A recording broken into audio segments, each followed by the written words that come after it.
Estamos exatamente na TV Carioca da Gema? Pode sim. E, naturalmente, um programa hoje, eu tenho certeza total que vocês vão gostar, vão acompanhar.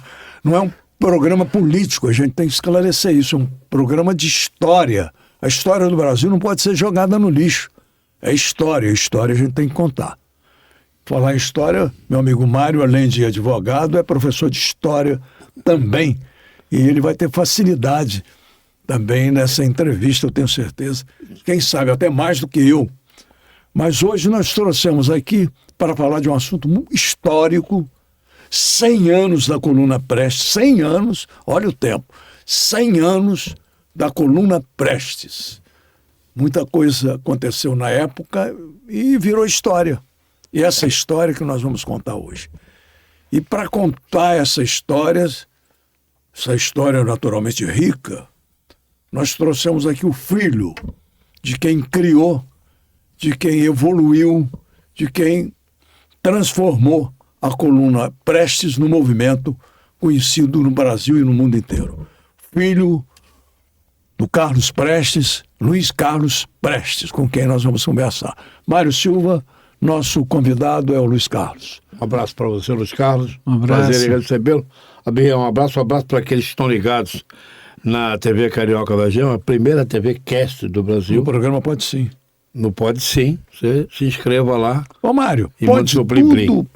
Não pode sim ou quase tudo? Tudo. Tá desde bom. que seja autorizado. Tá bom. Tá certo. Tá certo. Em outros tempos sairíamos 3 algemados, mas agora não. Em outra época saia todo mundo algemado. Aliás, agora qualquer coisa sai algemado. Agora tem também que ver isso também. Muito obrigado pelo convite. Prazer enorme tê-lo aqui, viu, Luiz Carlos? Muito obrigado, Abirram. Muito obrigado, Mário, por me receberem aqui na TV Carioca da Gema. O centenário da Coluna Prestes é um fato importante. E eu penso que não dá para falar da história do Brasil no século XX sem falar da Marcha da Coluna Prestes, que é a maior marcha revolucionária da história da humanidade. Ô Luiz Carlos, a gente falou que não vai falar em política, mas a gente vai fazer perguntas, naturalmente, que você não vai estranhar, mas são perguntas que localizadas, entendeu? Dirigidas. A Coluna Prestes foi um movimento comunista? Não.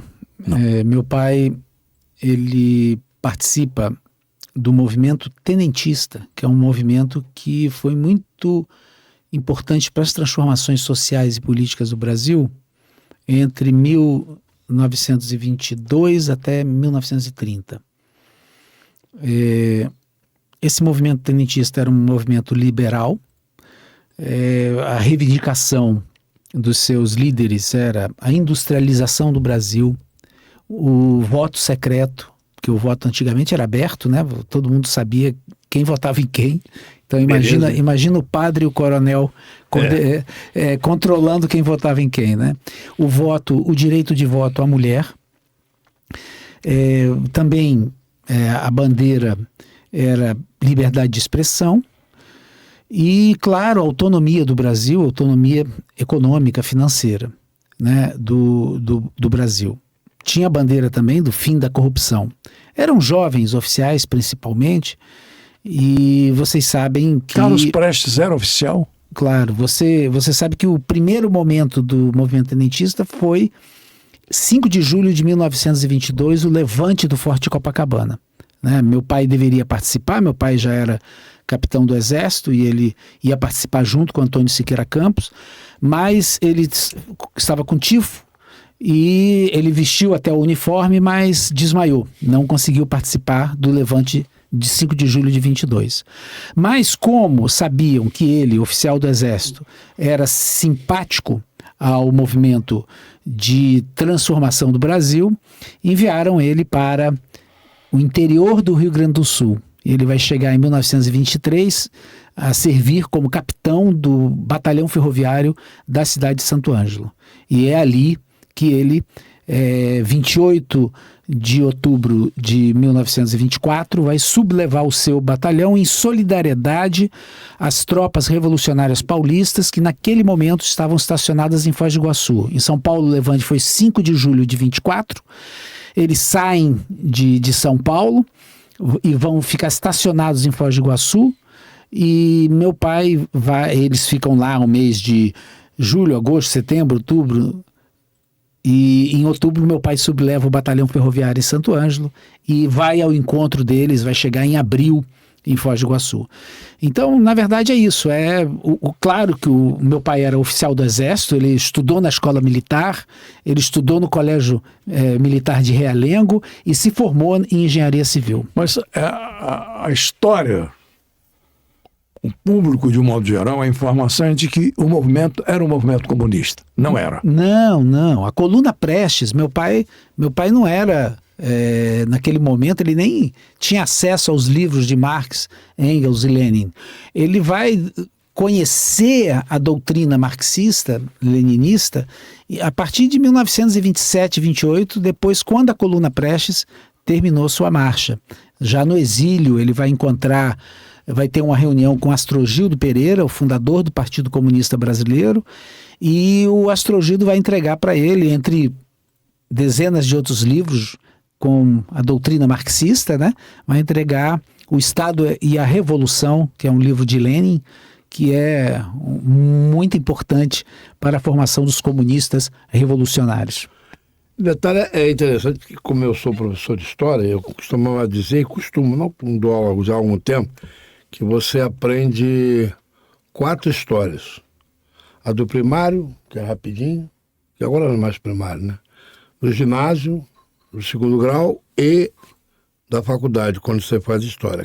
Cada etapa é uma história diferente.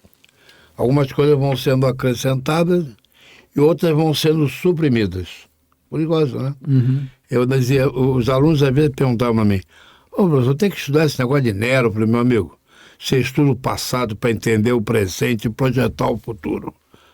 Por isso que a gente estuda Nero, o Faraó, sim, claro. E por aí vai. E a Coluna Prestes é uma coisa que passa assim, nessa fase, na fase do segundo grau, ela passa um pouco de passagem. A faculdade é que você tem 4 anos de história do Brasil, aí você se aprofunda mais, sim, né? Se aprofunda mais. Mas nós sempre tivemos a ideia, antes de estudar, que ela era uma coluna de cunho comunista. Não. O Getúlio, inclusive, vendeu essa ideia, né? Imagina, vou citar só alguns nomes, por exemplo. O meu pai era o chefe do Estado-Maior, o general era Miguel Costa, nunca foi comunista, e os comandantes dos destacamentos da Coluna Prestes, Juarez Távora era subchefe do Estado-Maior, e os comandantes dos destacamentos eram Cordeiro de Farias, Antônio Siqueira Campos, João Alberto Lins e Barros e Djalma Dutra Soares. Nenhum desses homens, todos os nomes que eu citei, nenhum deles foram comunistas. Inclusive, mais tarde, só para ter uma ideia, Juarez Távora e Cordeiro de Farias foram articuladores do golpe militar de 64. Verdade. Eles nunca foram comunistas. Então, na verdade, era um grupo de jovens oficiais do Brasil que desejavam trazer o Brasil para o século XX, industrializar o país, garantir a liberdade de expressão, o direito do voto secreto, né? São coisas básicas, né? São bandeiras básicas, né, de uma democracia liberal. Até onde chegou a Coluna Prestes e onde ela parou e por que parou? Fracassou? A Coluna Prestes vai, se nós olharmos para o mapa da coluna, nós vamos ver que a coluna, meu pai subleva o batalhão ferroviário, como eu disse aqui, dia 28 de outubro de 1924. Meu aniversário. 28 de outubro. E aí ele levanta o batalhão ferroviário e ele vai para São Luís Gonzaga, onde ele se reúne com grupos também rebelados de outras cidades, né? Cruz Alta, Uruguaiana, São Borja, Alegrete, né? Todos se reúnem em São Luís Gonzaga. De São Luís Gonzaga, a coluna vai marchar, como eu disse aqui, para encontrar as tropas paulistas que estavam estacionadas em Foz do Iguaçu. Aí ela sai... Todos eles já desertados do exército? Nem todos, mas o papai pediu, ele pediu antes da Revolução, o papai pediu baixa, mas aí é uma história longa. Mas a coluna, continuando, a coluna atravessa o Rio Uruguai, atravessa todo o oeste de Santa Catarina, depois vai pelo oeste do Paraná, se junta à coluna paulista, atravessa uma parte do território paraguaio, entra no Mato Grosso, hoje Mato Grosso do Sul, estado de Goiás, depois a região onde hoje é o Distrito Federal, atravessa o hoje existente estado do Tocantins, depois Maranhão, Piauí, Ceará, Rio Grande do Norte, Paraíba, Pernambuco, todo o estado da Bahia e chega ao norte de Minas. No norte de Minas não consegue armas e munição e as tropas, grupos, né, armados não aderem à coluna. A coluna volta através do estado da Bahia, entra no Piauí, do Piauí de novo Tocantins, Mato Grosso e aí a partir da Baía de Lagaiba, a coluna Prestes vai, depois de 2 anos e 3 meses de guerra de guerrilha, ela entra no território boliviano. Por que a coluna Prestes? Foram 24 mil quilômetros que atravessou no território brasileiro. Não existe marcha de 24 mil quilômetros na história de nenhum país do mundo. Pode ser que Alexandre da Macedônia fez uma marcha um pouquinho maior, mas na verdade é a maior marcha.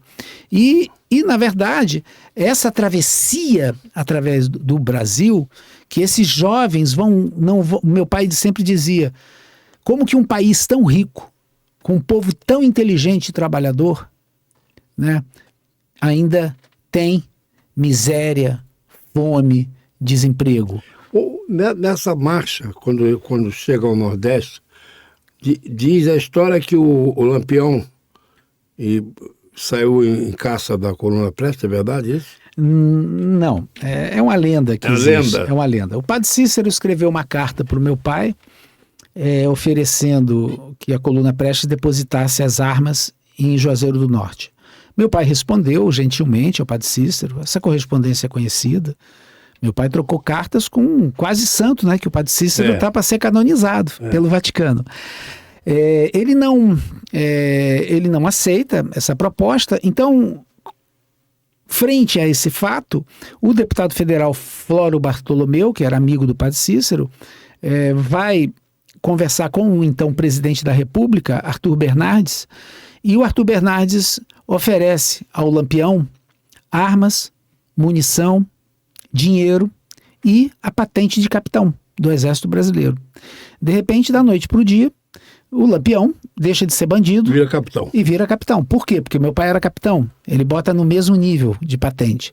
O Lampião recebe tudo isso em Juazeiro do Norte, das mãos do padre Cícero, mas ele diz, a coluna Prestes não é formada por macacos. Nós não vamos perseguir a coluna Prestes. Onde ela está? Ela está ao norte, nós vamos para o sul. Os macacos eram chamados os volantes populares, voluntários que combatiam a coluna Prestes. Então, o Lampião, ele viu que a coluna Prestes não lutava contra o povo brasileiro, lutava contra as mesmas forças que ele, Lampião, combatia. Mas é muito interessante, né, que após a Revolução de 30, porque o ciclo tenentista ele vai se desenvolver de 1922 até a Revolução de 1930. Tanto que meu pai foi o primeiro chamado pelo Getúlio Vargas para ser o comandante das tropas revolucionárias para fazer a Revolução de 30. Meu pai não aceitou estar junto com Getúlio. Ele falou, naquele momento ele já estava estudando marxismo, ele estava com outra cabeça. Mas vocês vão ver que logo depois da Revolução de 30, o Lampião de novo é transformado em bandido e vão matar ele com a crueldade, né? Vão cortar a cabeça de todo o bando do Lampião e botar em exposição essas cabeças em praça pública. E isso é a elite brasileira, né? Ela transforma o bandido em capitão do exército, né, em herói, né, e daqui a pouco tira ele, o herói transforma em bandido, né, e corta sua cabeça. Né? Então acho que essa história com o Lampião é muito bem lembrada porque ela é muito simbólica para a história do Brasil. A gente coloca isso, nas aulas a gente colocava isso. Mas esse detalhe já não tinha. Só vai ter lá na frente. É isso aí. Lá na faculdade, porque as coisas são muito... Agora, já que você tocou no Getúlio, só para não esquecer aqui o detalhe. O Getúlio inicialmente autoriza o Partido Comunista e depois caça todo mundo. Não, foi essa história? Não, o Partido Comunista ele viveu na clandestinidade praticamente... Mas teve uma época que ele deixou, né? Vamos lá, o Partido Comunista viveu na clandestinidade. Sempre. Praticamente desde a sua fundação até 1945. Em 1945, com o fim da Segunda Guerra Mundial, o Getúlio Vargas assina a anistia para todos os presos políticos. Meu pai estava há 9 anos numa prisão solitária e legaliza os partidos políticos. Só que a eleição é ganha pelo Dutra, né? E o Dutra, em 47, vai proibir de novo o Partido Comunista. E o Partido Comunista vai viver clandestino, vai ficar clandestino até a década de 80 do século passado. Mas a coluna Prestes, ela merece ser lembrada porque eu entendo que ela é muito atual hoje. Nós estamos aí com o presidente Lula falando sobre a necessidade de reindustrializar o Brasil. Porque nós sabemos que desde o Plano Real, o Brasil, a indústria brasileira sofreu um baque enorme. E a bandeira da coluna era industrialização.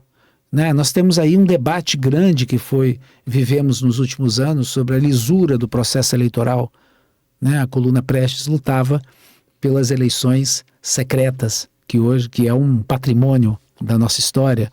As mulheres têm direito ao voto hoje, claro, desde 1930, mas nós sabemos o quanto é importante o tema mulher hoje e trazer a mulher para as políticas. Então, existem temas que são muito atuais. Você tocou na mulher, só um detalhe.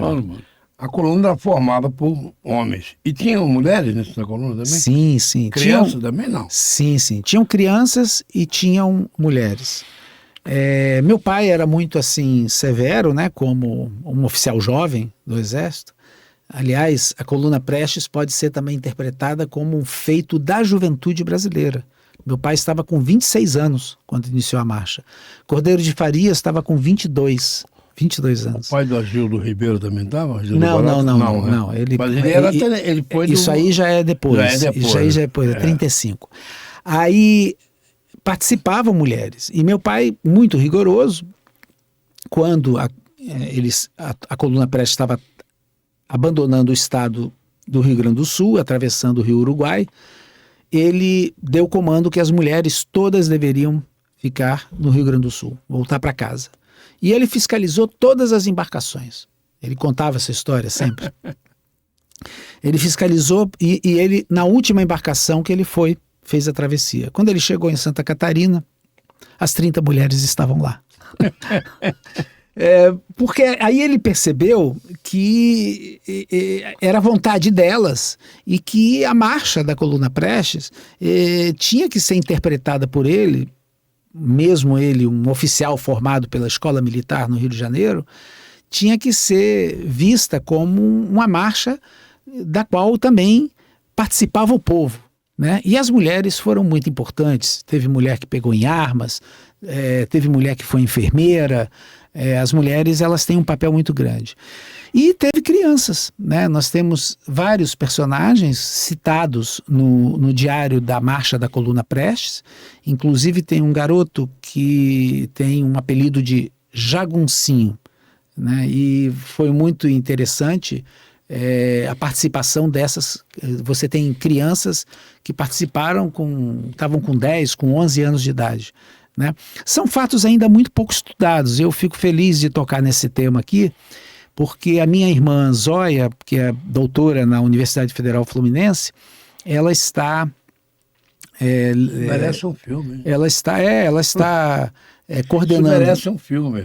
A Zóia está coordenando agora uma pesquisa de mestrado que é sobre a participação de crianças na Marcha da Coluna Prestes.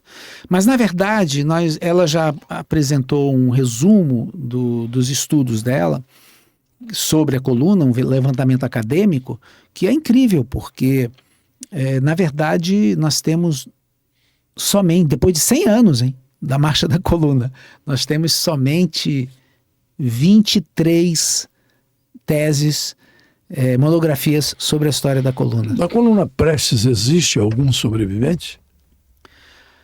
Hoje é difícil de achar um sobrevivente. Eu encontrei 3 sobreviventes quando eu viajei pelo Brasil pelas trilhas da coluna Prestes em 1995.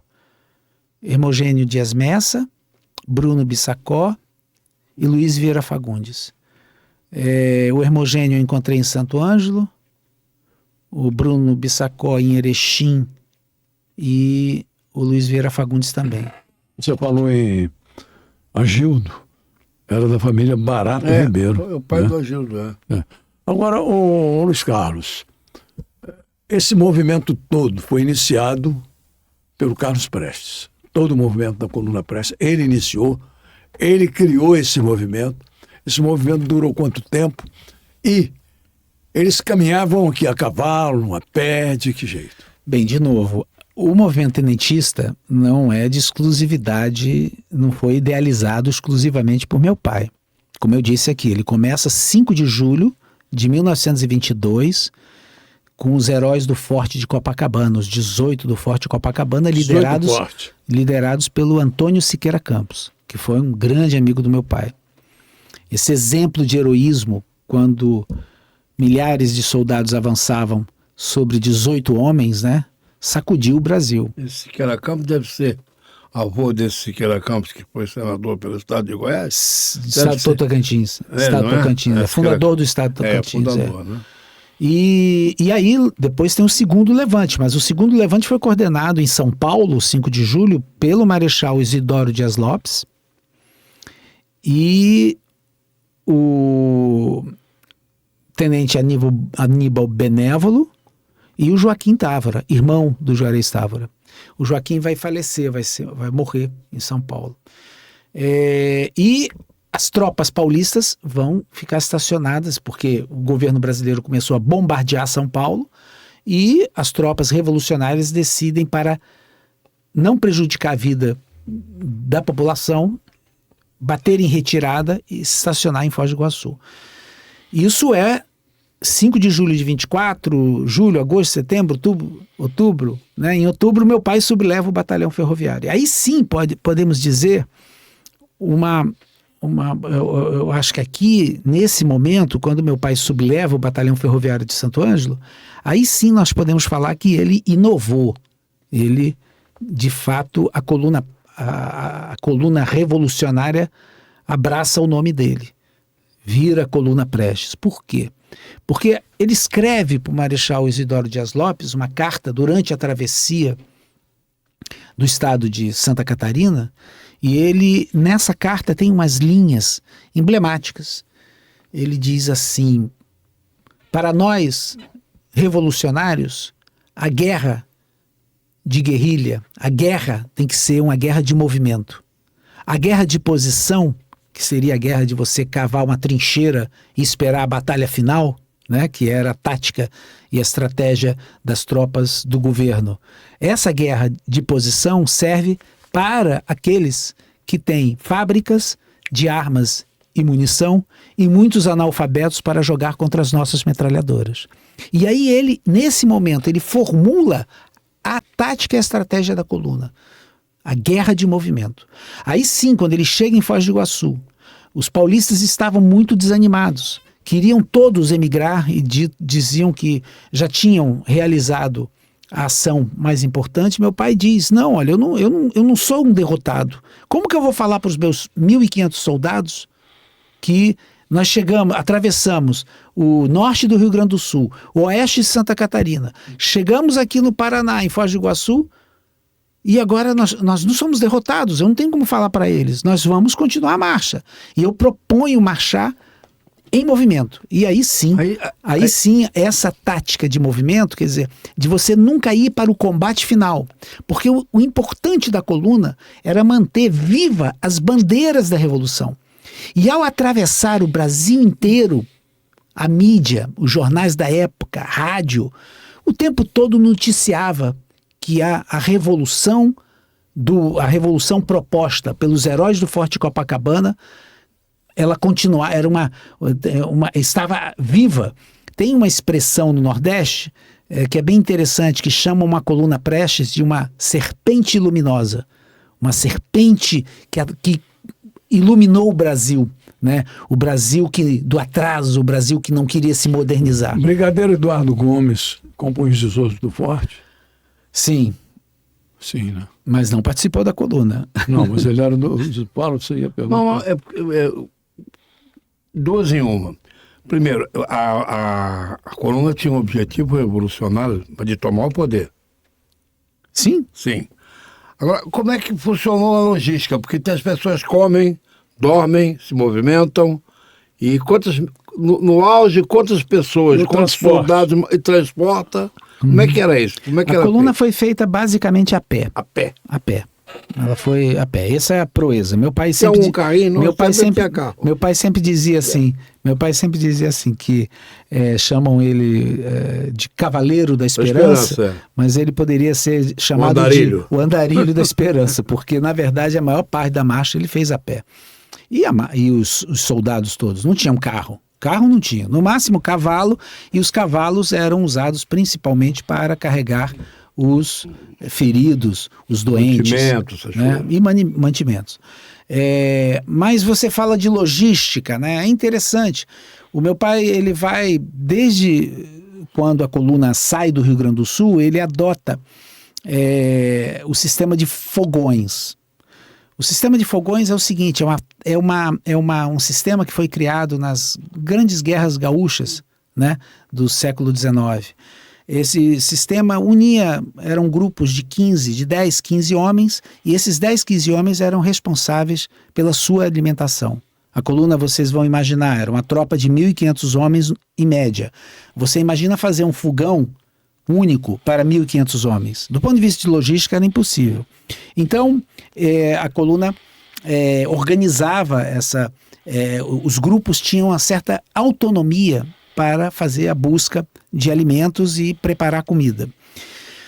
Por outro lado, a coluna também tinha os potreadores. O que eram os potreadores? Eram grupos também de 5, 6, 7 homens que saíam no flanco, de hora em hora, do flanco direito, do flanco esquerdo, da vanguarda, da retaguarda, e de hora em hora voltavam, né?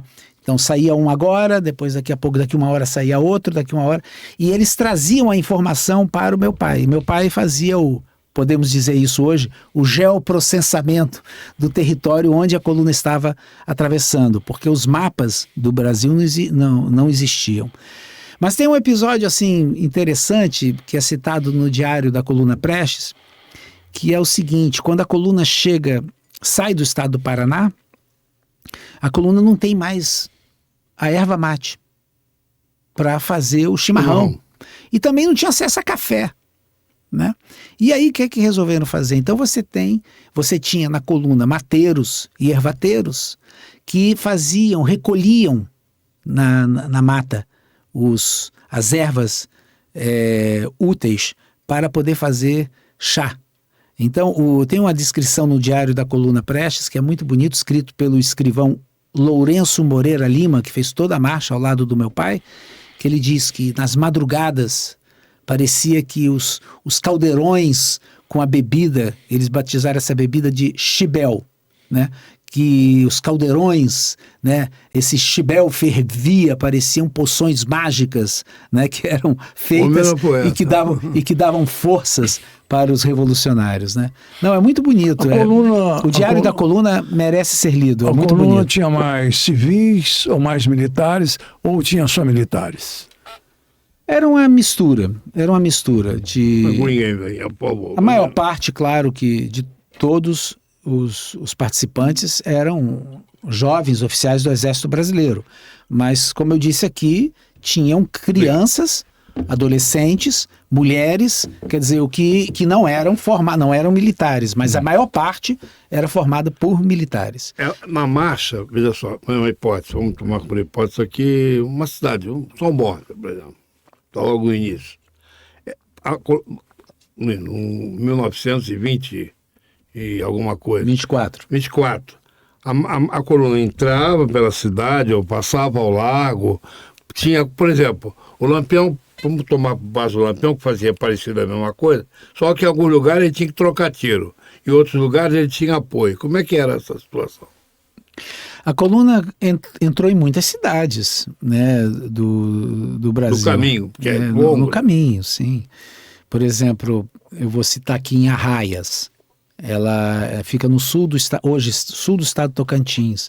Teve uma banda musical que recebeu a coluna quando a coluna chegou. E lá eles fizeram a missa campal. Depois a coluna avançou mais na região e em Porto Nacional os padres dominicanos receberam a coluna. A coluna ficou 15 dias. O comando, inclusive, ficou dentro do mosteiro dos padres dominicanos. Foi um momento bem interessante. Meu pai lembrava que ele tomou vinho, os padres serviram vinho, já fazia muito tempo que eles não tomavam vinho. Mas uma coisa importante dentro do que você perguntou anteriormente sobre alimentação, o meu pai assinava requisições. Essas requisições existem muitas. Ele dizia, olha, ao fazendeiro tal, nós requisitamos para as tropas revolucionárias tanto de animal, tanto de feijão, tanto de arroz, e após a vitória da Revolução, vamos pagar, vamos Mas reembolsar. Era uma requisição tipo oficial? Era assinada por ele.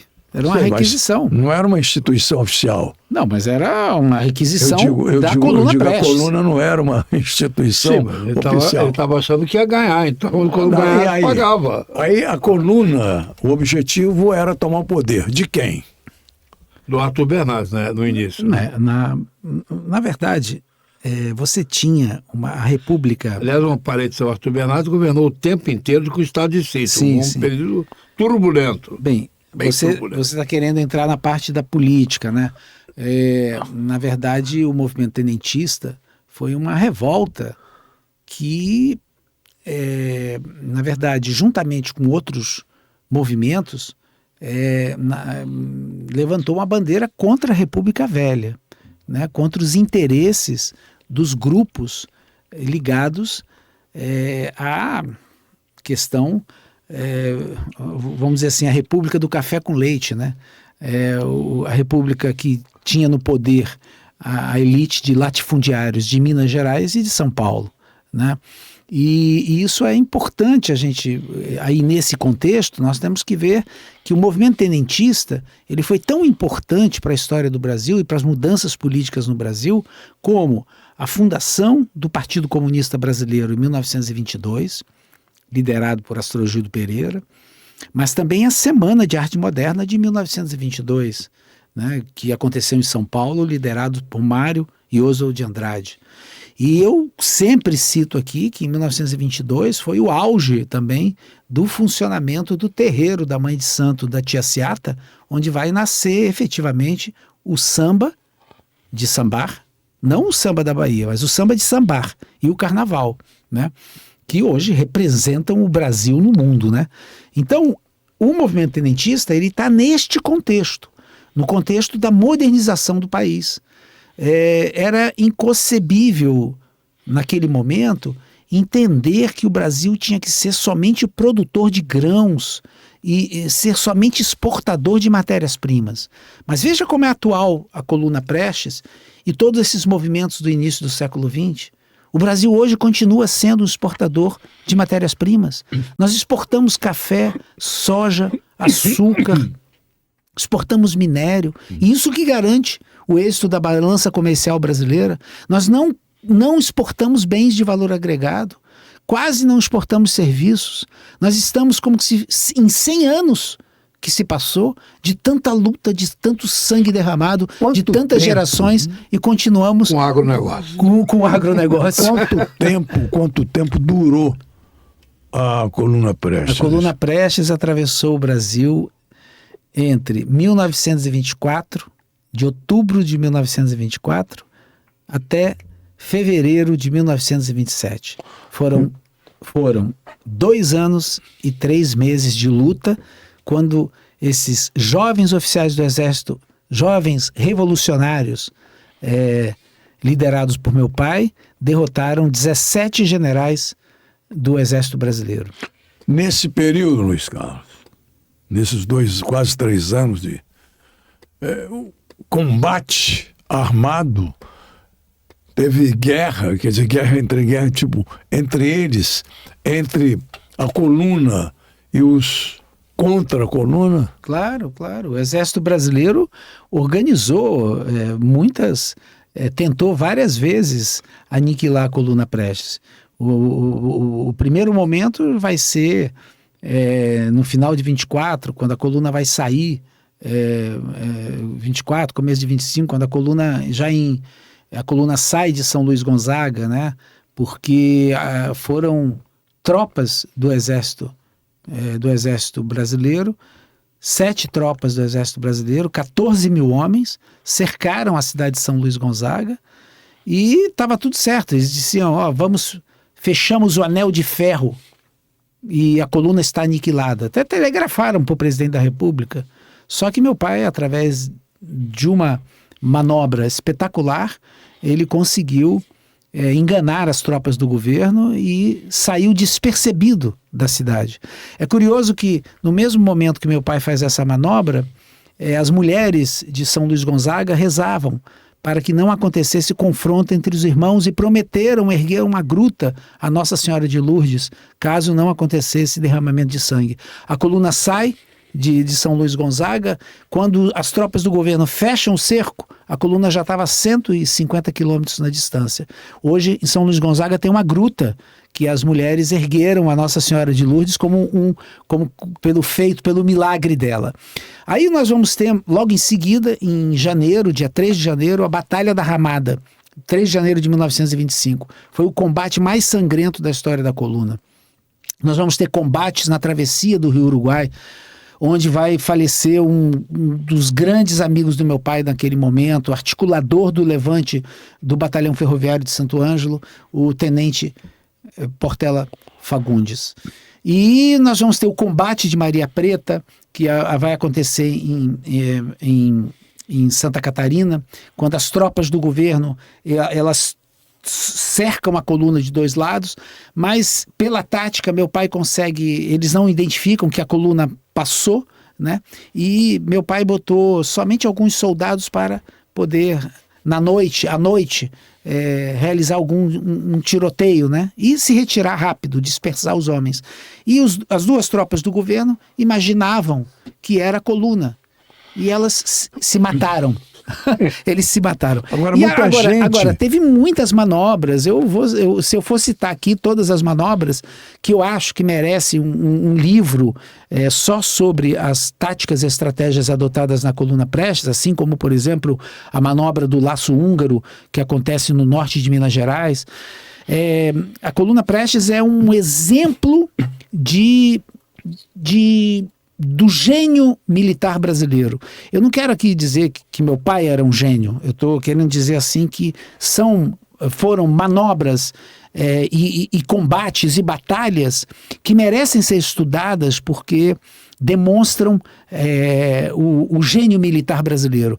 Mas, infelizmente, como a história da coluna ela ficou soterrada durante décadas e décadas, até hoje esse estudo sobre a importância militar da coluna ainda não foi realizado. Bem, a gente está contando aqui nesse período, nessa fase dos 100 anos, né, da coluna Prestes, a gente está contando a história verdadeira da coluna Prestes. Nessas batalhas sangrentas, morreu muita gente dos 2 lados, Luiz Carlos? Quando eu viajei pelas trilhas da coluna Prestes, em 1995, eu encontrei muitos túmulos de combatentes da coluna Prestes, espalhados... Dos 2 lados. Dos 2 lados, claro.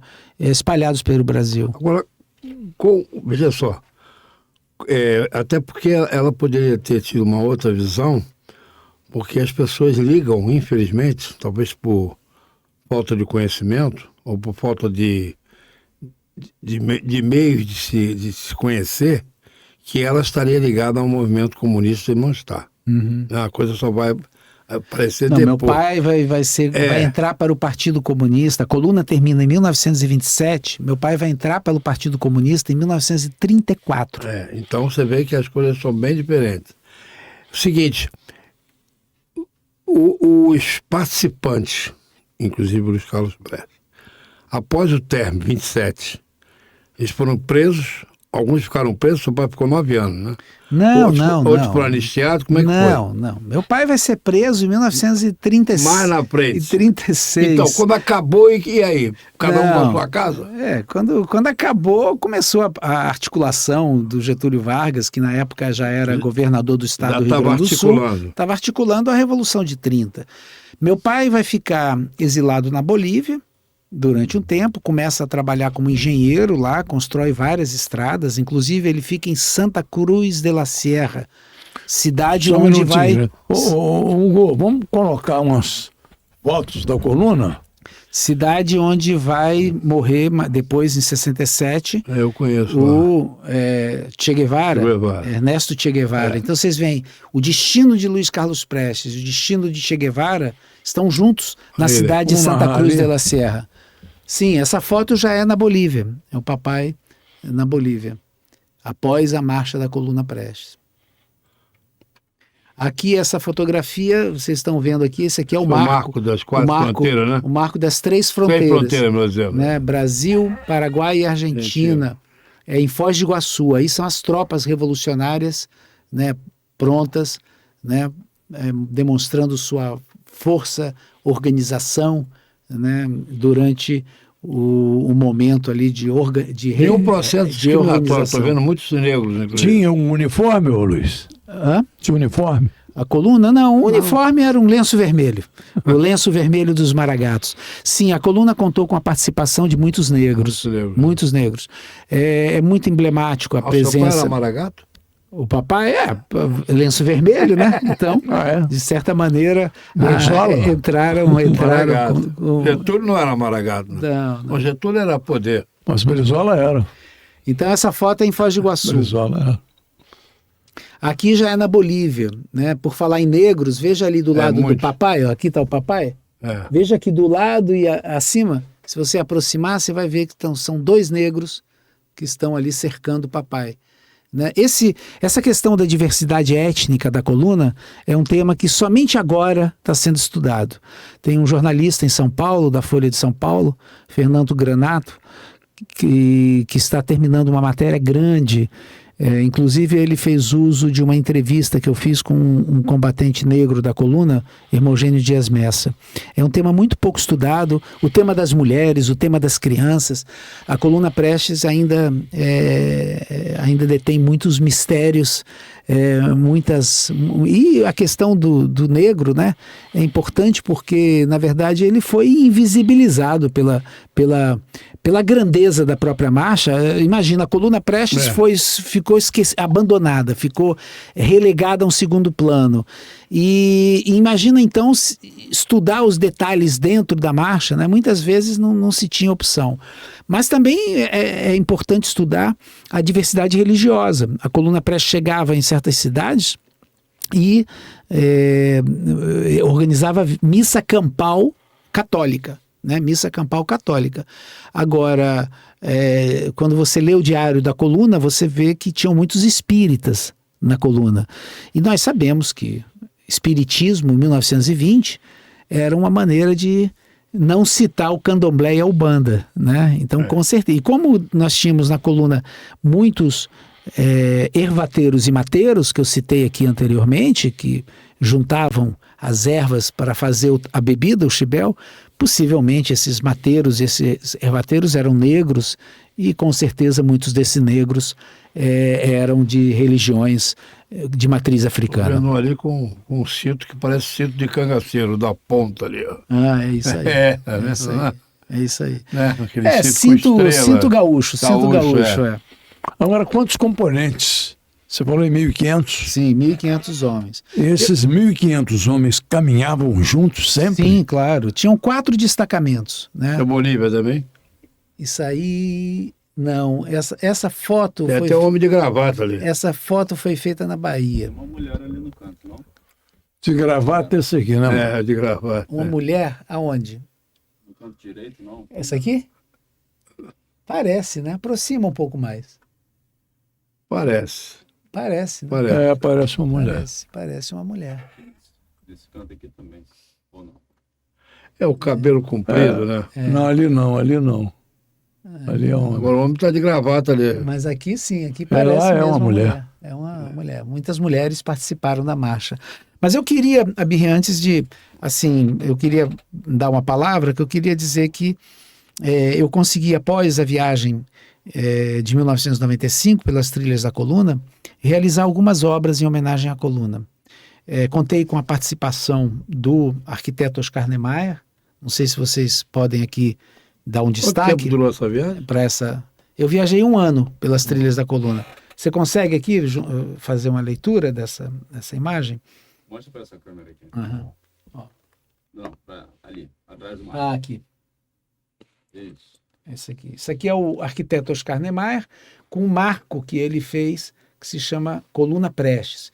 Esse marco eu consegui já erguer em Santo Ângelo, no ponto de onde saiu a Coluna Prestes, em Santa Helena, que é a cidade onde a Coluna Paulista e a Coluna Gaúcha se juntaram, também em Arraias, no Tocantins, e em Crateús, que é no Ceará.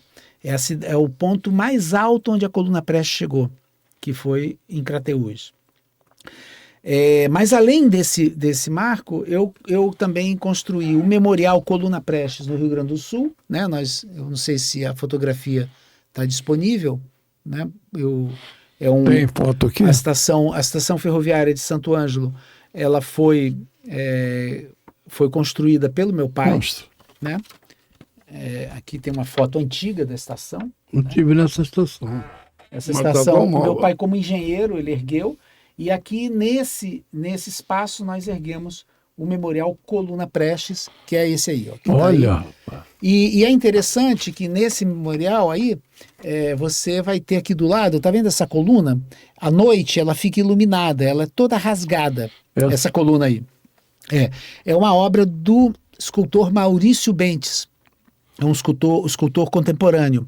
Então ela fica toda iluminada, ele chamou essa coluna de a coluna invicta, né?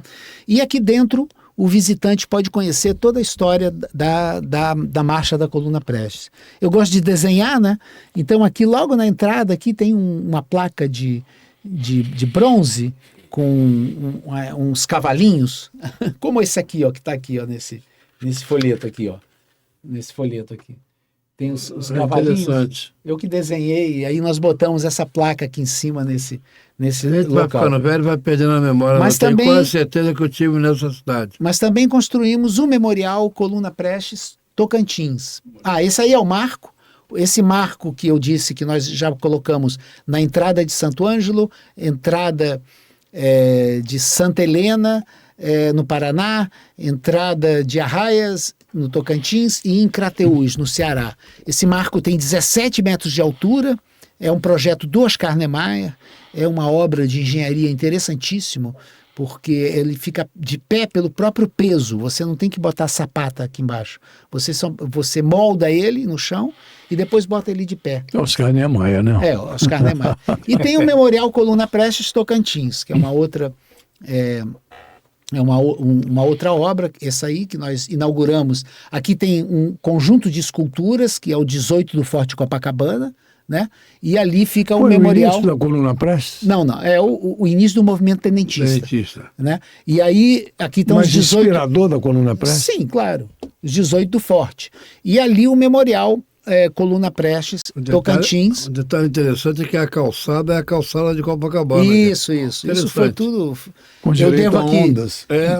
Eu gostaria aqui de destacar, né, que o Adroaldo Loureiro, que foi o prefeito de Santo Ângelo, teve a coragem de criar o Memorial Coluna Prestes em Santo Ângelo. E o governador José Wilson Siqueira Campos, fundador do estado do Tocantins, teve a coragem de criar este memorial aqui. Tem a outra foto, né? Que nós separamos, que tem uma visão, essa visão mais ampla aqui do memorial. Aqui tem a escultura do meu pai, de 3 metros de altura. Aqui, por essa rampa, você chega ali... De quem é essa escultura também é do Maurício Não, Mendes. mas A obra é do Oscar Niemeyer. Tem o traço dele, inclusive. Aí Dá ali pra você ver tem bem. a entrada, aí aqui tem a entrada, aqui tem um salão de exposição, e aí tem no subsolo, tem uma sala para 90 pessoas. Né? Oscar Niemeyer gostava de... Aqui curvas. tem a escultura, olha. Vocês podem ver aqui a escultura do papai, que é essa escultura que está ali, né? no memorial. Mas eu gostaria de dizer assim que eu tenho me dedicado muito à composição musical, né? E eu não sei se vocês teriam tempo para a gente ouvir uma canção que eu fiz sobre a Marcha da Coluna. A gente vai ouvir com certeza, claro que sim. Mas a gente tem outras perguntas, vamos deixar isso mais para frente um pouquinho, tá Luiz. bom. Mas a gente, com certeza, essa canção vai ser transmitida para o mundo inteiro, né, Ismar? Eu trouxe aqui também uma medalha que nós criamos em homenagem aos 100 anos da coluna, né? Nós temos realizado várias ações. Quando eu digo nós, eu digo eu e minha irmã Zóia Prestes, que eu disse aqui, ela é doutora na Universidade Federal Fluminense. Nós realizamos evento já em homenagem à coluna em Minas Gerais, em Belo Horizonte. Depois, isso foi em julho. Pelos 100 anos, né? Pelos 100 anos da coluna Prestes, em Belo Horizonte. Depois realizamos um grande evento na Assembleia Legislativa de São Paulo, com o deputado Maurici, ele é do PT, e esse evento foi muito importante. Ali nós reunimos o neto do Marechal Isidoro Dias Lopes, o neto do general Miguel Costa, o neto do comandante João Alberto Lins e Barros, e essa homenagem foi muito bonita na Assembleia Legislativa de São Paulo, foi um momento de muita reflexão. Depois, dia 16 de agosto, nós realizamos uma sessão solene também aqui no Rio de Janeiro, na Câmara Municipal do Rio de Janeiro. A Birrian esteve presente conosco. Foi um evento muito, muito interessante, porque não somente contamos com familiares daqueles que realizaram a marcha, mas também contamos com a presença que muito nos honrou, né, da representação do consulado da China, porque meu pai foi amigo do Mao Tse Tung. O Mao Tse Tung inspirou realizar a grande marcha dele. Ele se inspirou a partir da marcha da coluna Prestes, e então foi muito simbólica a presença da representação do consulado da China e também a representação do consulado da Rússia, né? Porque meu pai foi um grande amigo do povo russo. O povo russo sempre foi solidário com a luta do meu pai. Meu pai viveu 2 períodos exilados na União Soviética, em Moscou, de 1931 a 34 e de 1971 até 79. Então, a coluna Prestes, dessa maneira, atravessa as fronteiras do Brasil, né, e chega ao coração do povo da China e do povo da Rússia. Mário, Você morou lá na Rússia, não? Eu morei exilado com meu pai, com a minha mãe, de 1970 até 1983. Lá em Moscou. Lá em Moscou. Mário, você falava há pouco aí sobre... Não, ele falava, Luiz Carlos, sobre o Mao Tse-tung. Aquela marcha de 1 quilômetro, é dele? Começa por um passo? Ele fez uma marcha lá também. A marcha do Mao Tse-tung foi 12 mil quilômetros. A frase é dele, a marcha de 1.000 quilômetros começa por um passo. Nossa, aí tu me pegou Você é professor pela de marcha. história. Não, nem Peguei um O professor. Saldanha disse que o Mao Tse-tung pegou no A marcha da coluna Prestes, de novo, foram 24 mil 24 quilômetros mil, pelo ele Brasil. foi... O do Mao Tse-tung foi 12 mil quilômetros. Eu ouvi alguém Por que que a ele marcha foi e de 1.000 voltou? quilômetros começa por um passo. Pode Não ser foi? Eu vou pesquisar. Vai Google. pesquisar. Por que o seu pai foi e voltou? como eu disse aqui, a coluna Prestes vai sair Rio Grande do Sul, Santa Vai Catarina, subindo. Paraná, Mato Grosso do Sul, Goiás, Tocantins, Maranhão, Piauí, Ceará, Rio Grande do Norte, Bahia, norte de Minas. Minas. Só que a ideia para chegar ali em Minas era receber armas Para chegar ao Rio de Janeiro. e fortalecer as conspirações para poder atacar a cidade do Rio de Janeiro, a capital da República. Sim. Mas aí foi impossível naquele momento e a perseguição do Exército Brasileiro Foi. era feroz, inclusive com as volantes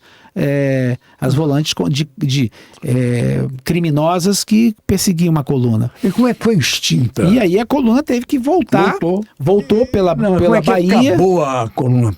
A coluna ela vai voltar através do estado da Bahia, vai entrar de novo no Piauí, Mato Grosso e aí vai se exilar na Bolívia. Na Bolívia. Ali naquele momento ficou constatado que a coluna Prestes, em 2 anos e 3 meses, já tinha sacudido o país, já tinha demonstrado que era necessário mudanças. O povo criou condições objetivas e subjetivas para a realização do que vinha a ser do que veio a ser Mapa. em 1930 a Revolução de 30 liderada por Getúlio Vargas. Sim, qual E era a quem ligação? comandou os comandantes militares da Revolução de 30 foram ex-subordinados do meu pai, o general Miguel Costa, Juarez Távora, João Alberto Nunes e Barros, né? Cordeiro Todos de eles, Faria. Cordeiro de Farias, todos participaram, Menos o seu pai. menos meu pai. A ligação do seu Naquele pai. momento, meu pai sempre dizia que a partir do momento que todos aderiram ao Getúlio, o meu pai virou um general sem soldados. Agora, Carlos Prestes, qual a ligação? Foi a partir daí? Da ligação dele com Getúlio Vargas? Não, meu pai não aceitou a proposta do Getúlio de participar da Revolução Mas de 30. depois? E também não aderiu a Getúlio nunca. Meu pai vai depois, em 1935, realizar o primeiro levante antifascista no mundo, o primeiro levante armado antifascista no mundo. O levante fracassa, muitos chamam esse levante organizado pela Aliança Nacional Libertadora, do qual meu pai era presidente, de intentona comunista. Ele naquele momento estava casado com a sua primeira esposa, Olga Benário. Eles são presos, a Olga é deportada para a Alemanha. Naquele momento meu pai sim já era comunista, ele entra para o partido em 1934. E o meu pai vai ser preso, condenado a 48 anos de prisão, e ele fica numa prisão solitária Aonde? no Rio de Janeiro, de 1936 até 1945. A Olga foi 9 anos. A Olga Benário foi segurança do Carlos Prestes, chegou a ser? Sim, ela foi destacada pela Internacional Comunista para ser a responsável pela integridade física do meu pai. Então era segurança do seu pai. Ela era E aí segurança, se torna- mas no processo eles se apaixonaram e casaram. E casaram.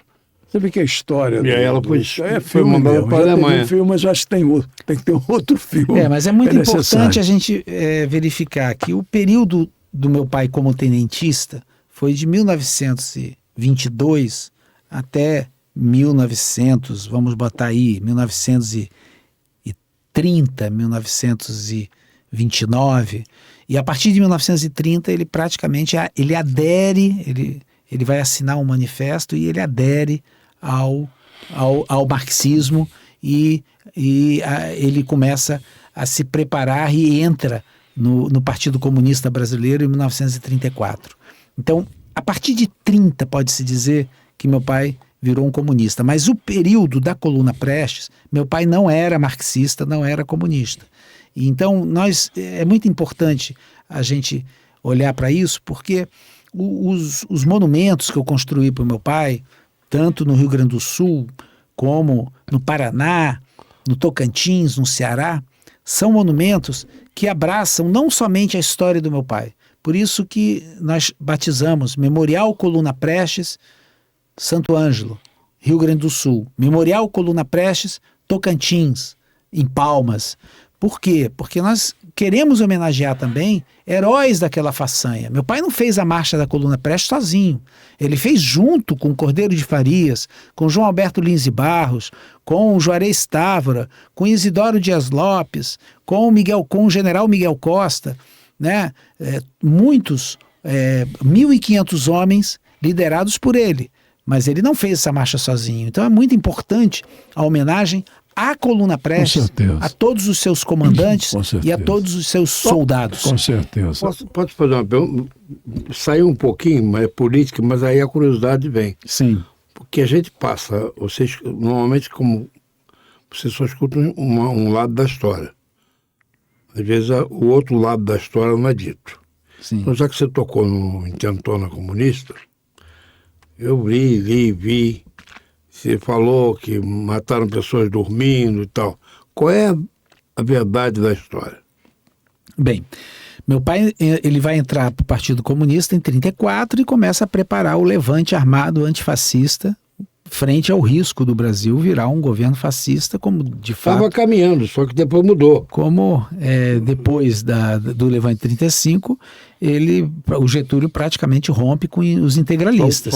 Tanto que o homem que prende, depois morre num acidente de avião no aeroporto de Orleans, o Felito Miller. Sim. Nós estávamos caminhando para o lado do eixo. Depois dei uma meia trava para o lado de cá. Mas segue aí, os carros. Você chegou também no Plínio Salgado aí. Sim. Porque, na verdade, o integralismo ele avançava no Brasil e a presença a fascista alemã no Brasil era clara, era forte. Mas o que se pode dizer aqui, claro que falar que soldados brasileiros foram mortos dormindo, né? É meio estranho, né? Uma cidade do Rio de Janeiro, onde está acontecendo um levante armado, os soldados estão dormindo e nem percebe que tem que as tropas inimigas estão entrando dentro do quartel e o cidadão continua dormindo, né? Eu acho que é meio uma invenção. Quem conta a história é quem ganhou, né? Quem conta a história. Mas eu acho assim que isso faz parte da lenda, mas com certeza nenhum soldado foi morto dormindo. Tiveram confrontos e tiveram vítimas. Você sabe que isso aí foi destacado, porque isso aí dá uma conotação de covardia. Você diga uma coisa a outra. Você não, sim, né? É claro. Mas na verdade, essa questão é uma questão mesmo que, por exemplo, no Brasil, é o único país do mundo onde dizem que comunista come criancinha. Tem mais ou menos isso. É uma lenda interessante, né? Mas uma verdade repetir a mentira várias vezes. Mas é interessante essa questão, porque eu tive conhecimento sobre a raiz dessa lenda quando eu atravessei o Nordeste em 1995 pelas trilhas da Coluna Prestes. Quando eu cheguei ali na região do Piauí e Ceará, eu tive acesso a uns folhetos que o governo brasileiro espalhava sobre a Coluna Prestes. Então o governo espalhava que a coluna era liderada por facínoras, por canibais, inclusive que os membros da Coluna Prestes comiam criancinha. Por causa dos canibais, eles fizeram alusão por causa dos canibais. Não, eles diziam que os soldados da coluna comiam criancinha. Fizeram uma alusão aos canibais. Que os membros da coluna comiam criancinha. Então, essa lenda ficou por lá, né? Ficou naquele negócio. Mas acontece que a Coluna Prestes foi formada por homens que depois chegaram ao poder, né? Como eu citei aqui, João Alberto Lins e Barros, Juarez Távora. Ainda está presidente, né? Juarez Távora.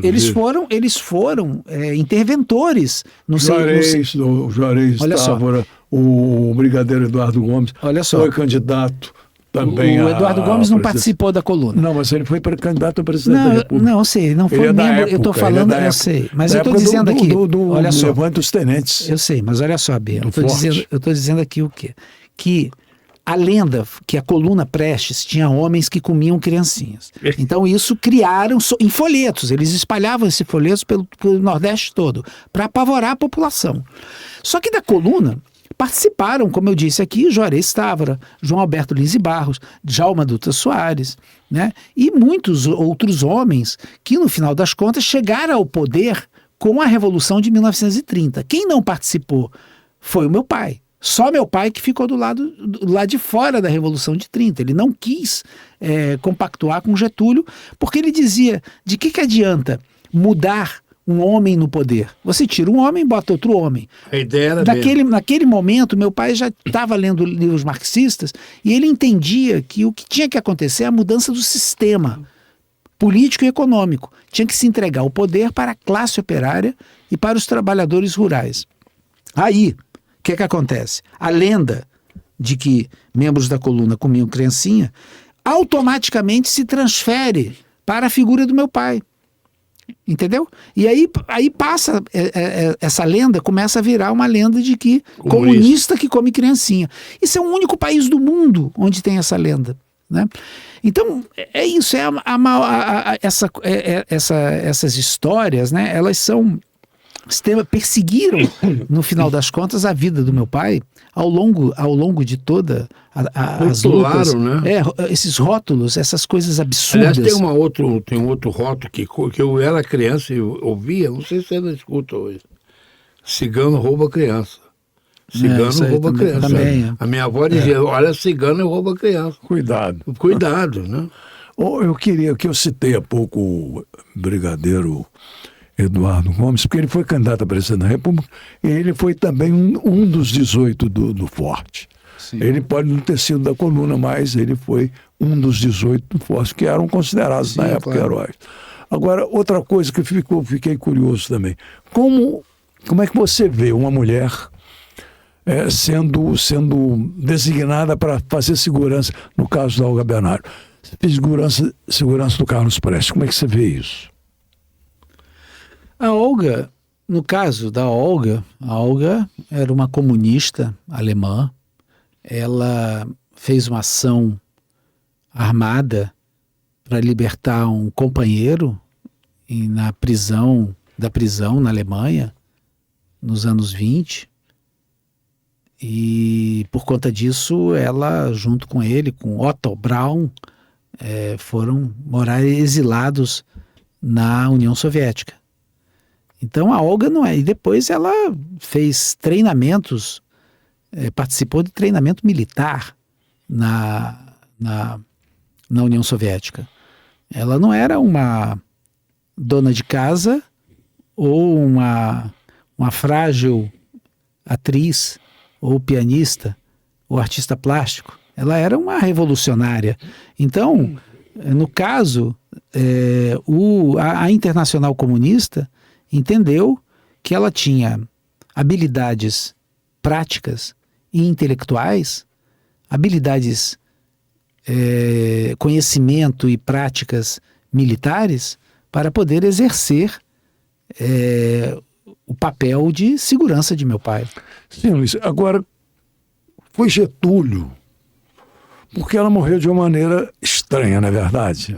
Foi deportada. Como é que foi isso? Ela morreu de uma maneira criminosa. Na verdade, uma mulher grávida, já com mais de 3 meses, ela não poderia ter sido... Grávida do meu pai. Do seu pai. Ela não poderia ser deportada do Brasil. Ela já estava... já tinha dentro dela um cidadão brasileiro. Então, na verdade, foi um crime. Mas o crime não foi somente do Philip Miller e não foi somente do Getúlio Vargas. O Supremo, que hoje sofre tantas críticas, né?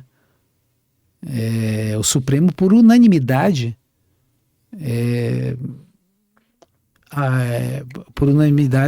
aprovou a deportação dela para a Alemanha.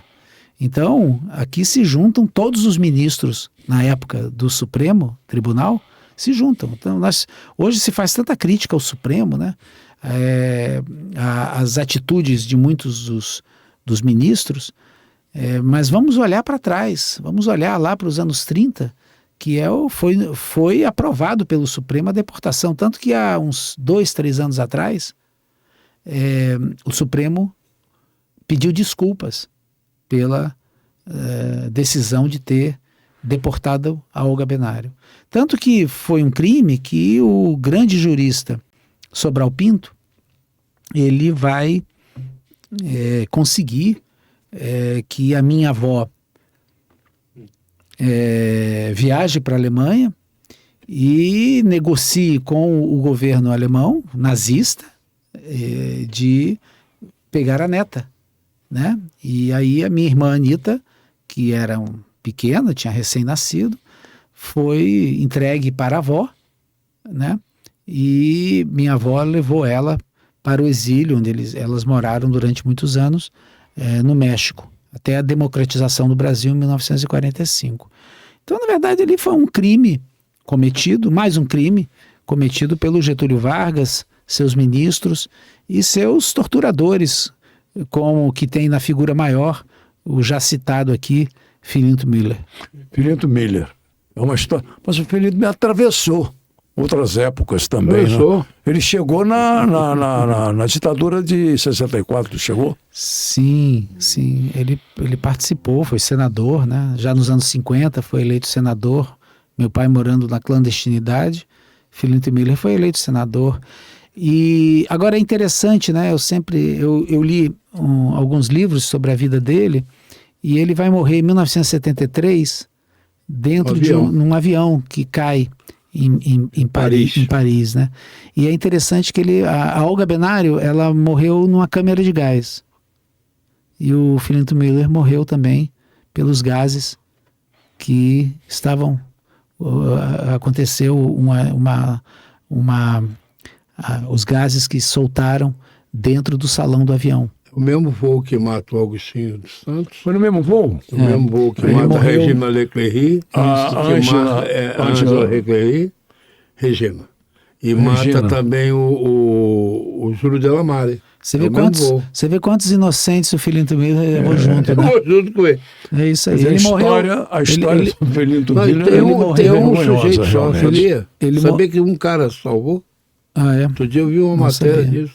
Uma pessoa só que se levantou. Tu conta a história interessante, pergunta esse parente. Ele começou a sentir a tal fumaça e se levantou do banco e foi para frente do avião. E por obra de... Só de Deus, né? Esse não vai morrer. E não morreu. E só levantou, ele estava na janela, porque o casal que ia sentado do lado dele não embarcou. E esse casal também se salvou porque não embarcou. Os outros todos morreram. Todos. E o Filinto Miller está nessa relação. Filinto Miller morreu numa câmera de gás, como a Olga Benário. Quer dizer, ele pagou. Só que levou um montão de gente inocente, né? É isso. A gente tem que olhar a lista de passageiros quando a gente viaja no avião. Né? É bom, né? Ver se tem alguém devendo, né? Teve um herói militar que salvou também, não sei quantas. Mas eu gostaria de qualquer maneira aqui, destacar que minha saudosa mãe, ela casou com o papai em 1951. A gente ia justamente agora falar sobre a sua mãe. Eu sei. Que eu conheci pessoalmente. O papai... nas serenatas lá de conservatório. Né? Todo ano tinha lá um festival de serenata e ela era sempre solicitada para comparecer, participar, e você ia junto. Participar como júri, membro do júri. E a mamãe casa com o papai adota os 2 primeiros filhos da mamãe, e mamãe e papai, nós somos 7 filhos que nasceram. Mas por que eu tô todos aqui? Vivos? Não, 2 irmãos meus mais velhos faleceram. Mas eu quero destacar aqui por que eu estou falando, porque minha mãe ficou casada com o papai 40 anos, de 1950 até a morte do papai, até 1990, e ela tinha um profundo respeito pela Olga Benário. A gente está vendo o seu respeito também pela Olga Benário. Pela primeira esposa do meu pai, que foi morta no campo de concentração.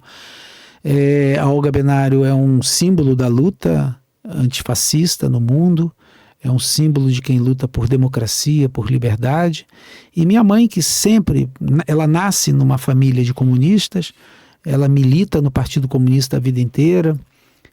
E também minha mãe vai ser responsável nos primeiros 10 anos de vida com o papai, ela foi segurança do papai. Ela foi presa? A mamãe teve prisão, momentos de prisão na juventude, militando na juventude comunista.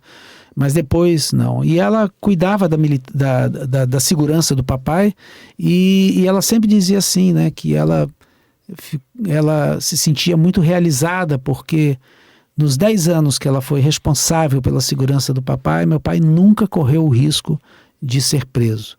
Ela cumpria à risca todas as normas de segurança estabelecidas. Então, o papai sempre dizia, né, que ele teve 2 mulheres, 2 esposas ao longo da vida dele, a Olga Benário e Maria Prestes, minha mãe, e que com essas 2 mulheres ele foi muito feliz. Então, eu penso que é importante a gente aqui destacar isso, né, porque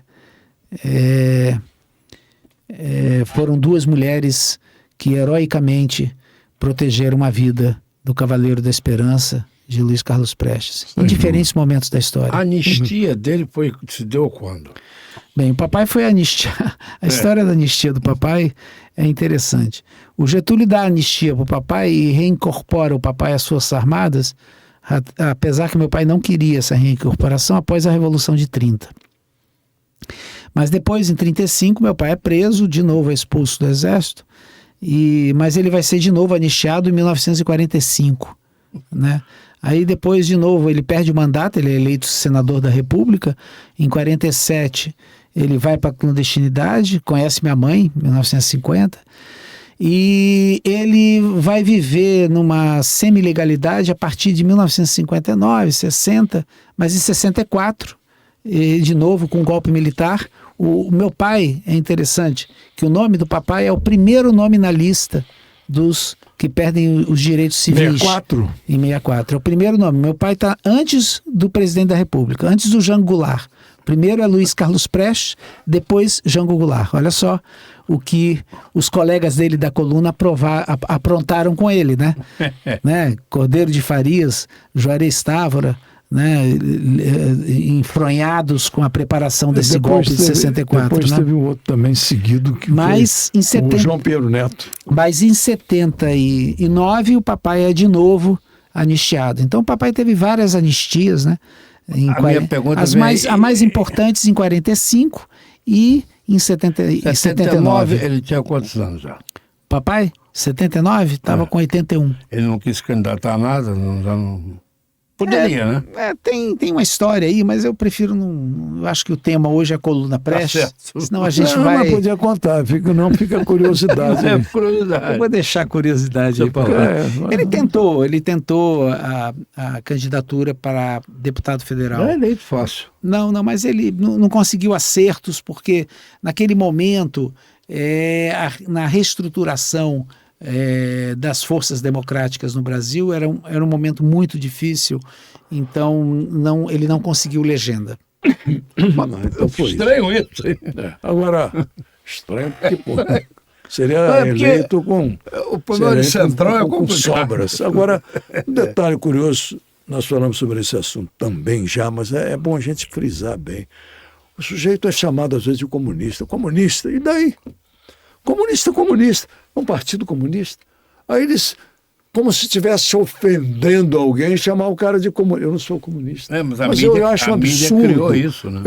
A mídia criou. Ele disse. Mas eu acho um absurdo. Assim, foi uma questão de mídia. Falar que o Bobo é um comunista. Tá aí, rapaz. Como se estivesse ofendendo alguém. Está ofendendo não, está chamando o cara de comunista. Mas ele acha, esse indivíduo, é um cara reacionário naturalmente, é um que eu acho que tem isso, um cara radical, na verdade extremado, que de um lado, né?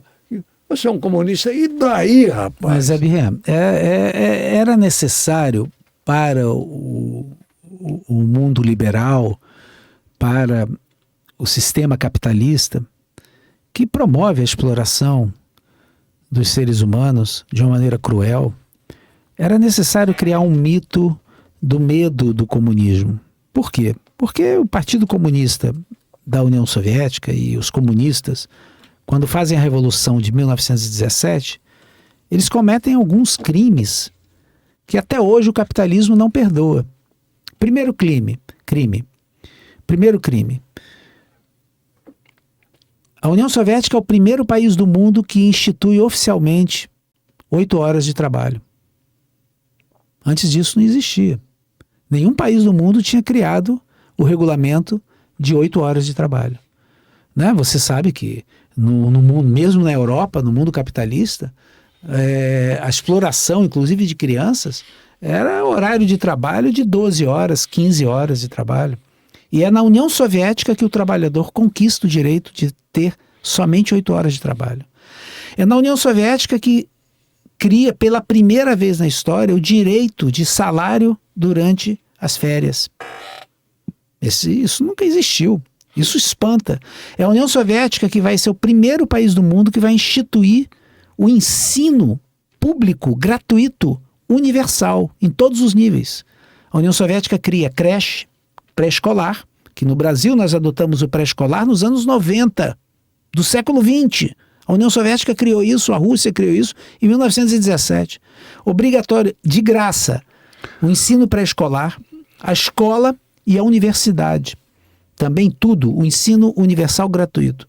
Depois, a União Soviética cria também o sistema de saúde gratuito, universal também. Era proibido ter clínicas particulares, escolas, instituições de ensino particular. Você não acha que isso é um crime? É uma afronta. Por isso mesmo, você tem que criar o mito de que comunismo é ruim. Mas se não fosse a Revolução Socialista de outubro de 1917, nós não teríamos em nenhum país do mundo hoje, né, 8 horas de trabalho, direito de salário durante as férias, ensino público gratuito, medicina pública gratuita. E aqui eu posso citar o nosso SUS, né, que funcionou foi uma ferramenta fundamental para combater a pandemia. Né? Então, esse mito contra o comunismo é um mito criado pelo capital financeiro internacional, porque o exemplo que foi dado com a Revolução Socialista de 17, a Revolução Socialista Russa, é um exemplo que obrigou o capitalismo a se ajoelhar e começar a oferecer benefícios sociais para a classe operária das cidades, para a classe operária, para os trabalhadores e para os trabalhadores do campo, os trabalhadores rurais. Né? Você imagina se em 1917 alguém no Brasil tinha ensino público de graça, tinha saúde de graça, trabalhava somente 8 horas. Imagina a exploração que acontecia nas fábricas. E você até hoje, agora há pouco descobriram em várias fazendas, esses dias, essa semana, em Goiás, trabalho escravo.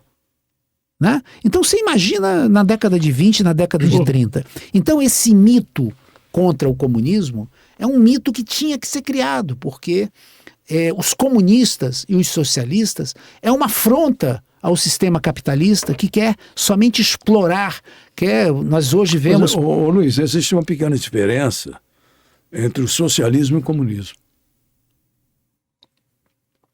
Olha, existe uma diferença, porque, na verdade, nós temos que ler os estudos teóricos do comunismo e do socialismo. Né? O socialismo é a primeira etapa do comunismo. Né? No socialismo você cria as bases para a criação de um sistema onde o cidadão vai oferecer para a sociedade o que ele pode, o que está dentro das forças dele, físicas e intelectuais, né? E a sociedade vai dar a todos os cidadãos tudo o que ele precisa. O comunismo, com certeza, é uma sociedade que já existiu quando os seres humanos viviam de uma maneira mais tribal, né? Mas o socialismo é uma primeira etapa. O socialismo você prepara as bases para a construção de uma sociedade em fraternidade, onde ninguém está um acima do outro. Claro, ou ninguém desculpa, Mário, ninguém tem direito, naturalmente, a fazer críticas. Críticas, quer dizer, o cara fala, você é um comunista. Ninguém tem esse direito. Agora, eu também, Luiz Carlos, eu não tenho a mínima simpatia, sinceramente, pelo que o Putin faz, ou vem fazendo de um tempo para cá. Olha só, mas a Rússia é um país capitalista, é um país liberal, não tem nada a ver com comunismo. A Rússia, o regime socialista soviético acaba Eu tô falando do Putin. em Estou 1991. dizendo que eu não tenho nenhuma simpatia pelo que o Putin tem feito de uns tempos, de 2 anos para cá. Mas ele capitaliza contra os outros. Mas olha então só, mudou de lado. eu não sei por que você entrou no tema aí do Putin, a gente poderia ter um programa Não, específico. eu estou falando do Putin porque a gente está falando em comunismo. Mas o Putin não é comunista. Mas ele O Putin é Não, o Putin não é membro do Partido Comunista. O Partido Comunista na Rússia é um partido pequeno, ele participa hoje do Congresso Nacional na Rússia, mas é um partido que não está no poder. O partido do Putin não tem nada a ver com comunismo. O Putin, inclusive, ele tem que dialogar com o Partido Comunista, mas, na verdade, a Rússia hoje é um país também capitalista. não tem nenhuma simpatia pelo que o primeiro-ministro lá de Israel tem feito nesses dias todos. Eu não consigo entender o contexto, discutir comunismo.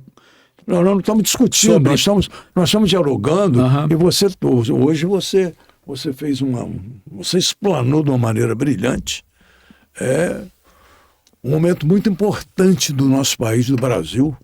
Sim, mas eu acho assim que essa não... história que vale mais um filme, já teve um filme, mas vale um outro filme, que é do Carlos Prestes, sem dúvida. Não, eu sei. Eu só porque eu não vejo conexão Coluna Prestes, comunismo com Putin, com A gente acabou de falar isso. com o presidente de Israel. Eu não vejo conexão Não, mas disso. a gente tem que fazer comentários. Tá Comentários sobre o mundo tá. Não é todo mundo, mas isso aqui vai para o mundo inteiro. Sim. A gente tem que expor alguma coisa. Então a gente tem que aproveitar alguns momentos.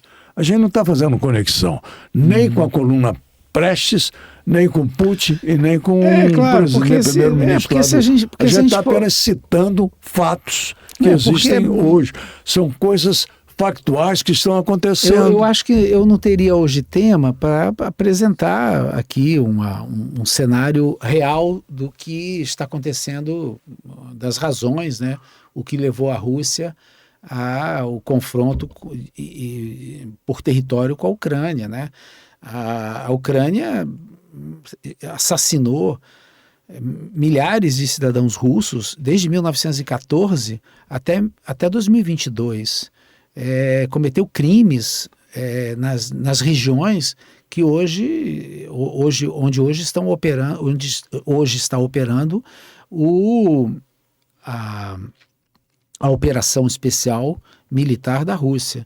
Então aí, se a gente for entrar nesse campo para discutir, não, esse campo foi só citações. Eu sei, mas eu tenho uma visão um pouco diferente da sua. Eu vou dizer que o mundo não pode ser unipolar.